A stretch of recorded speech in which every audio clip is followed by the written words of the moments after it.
Chapter 48. Realities Irava. Centuries to build. For some passing ideals that won't matter in another few years, certainly won't matter when the peasants decide that the little power you give them isn't enough. And then they'll come for our homes and our jewels and our lives, Toravan. They won't stop until they are the ones who are ruling.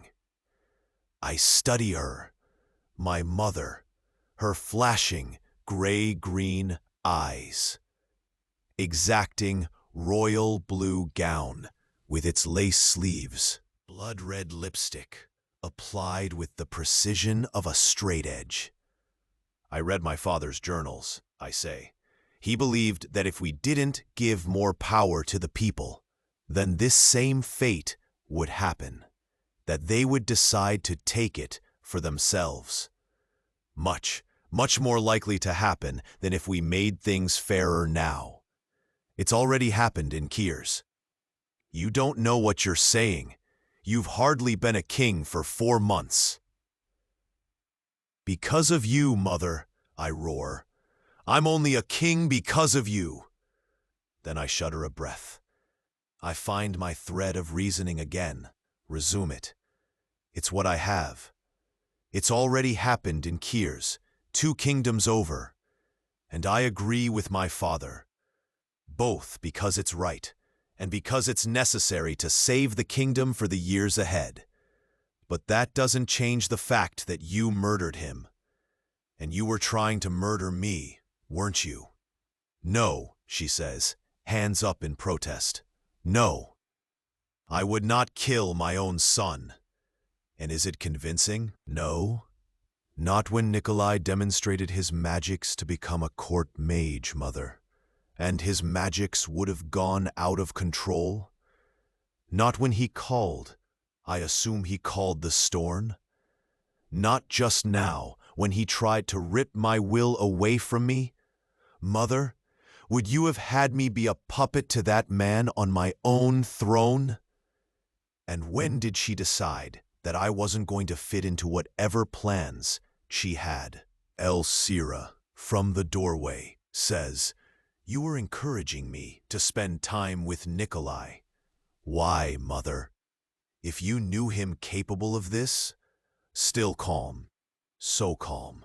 Her fury is not a new one. My mother draws herself up because he's from a good family, a powerful family. And how did they gain that power, mother? Elsira asks, her voice finally rising. Through dark magics? Through murder?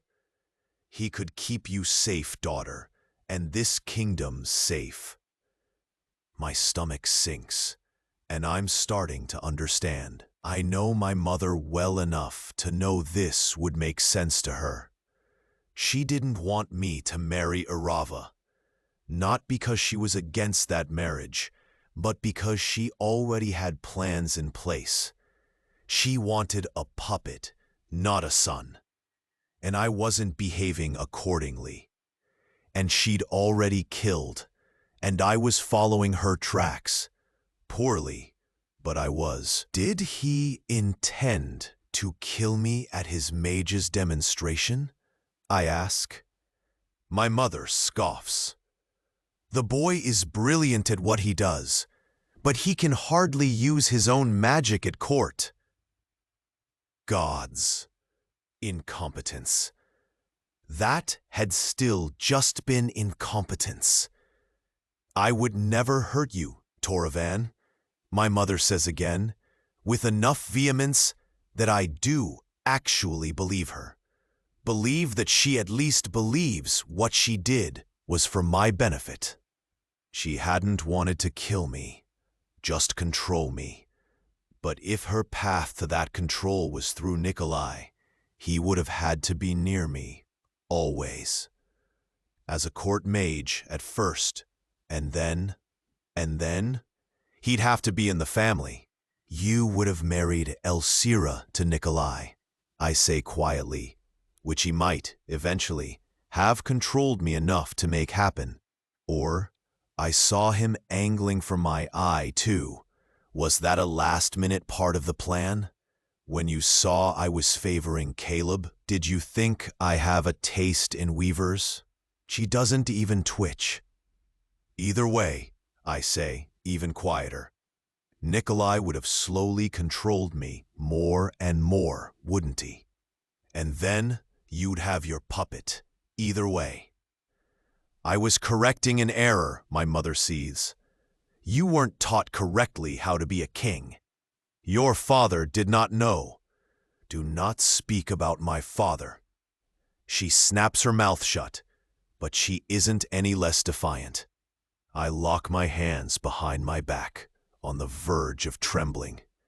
If she'd succeeded in this, would anyone have noticed? If Caleb hadn't been here to disrupt her plans, could Nikolai have permanently changed my thoughts? And then I would have truly been her puppet, a perfect, obedient son. That had been her plan, I think. A weaver can permanently change reality. I swallow.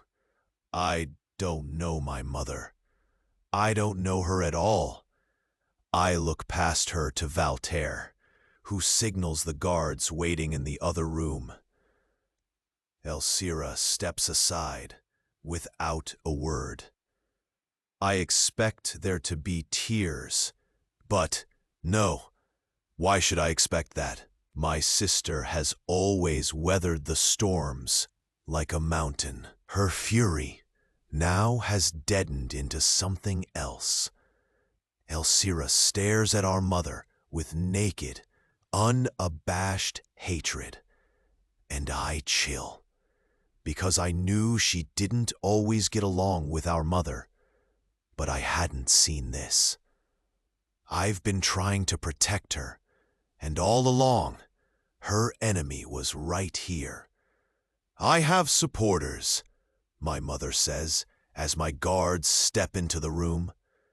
You imprison me, and you will lose valuable support in the council, in the economy, even in the military. If they are supporting you, and I do not wish for their support, I say,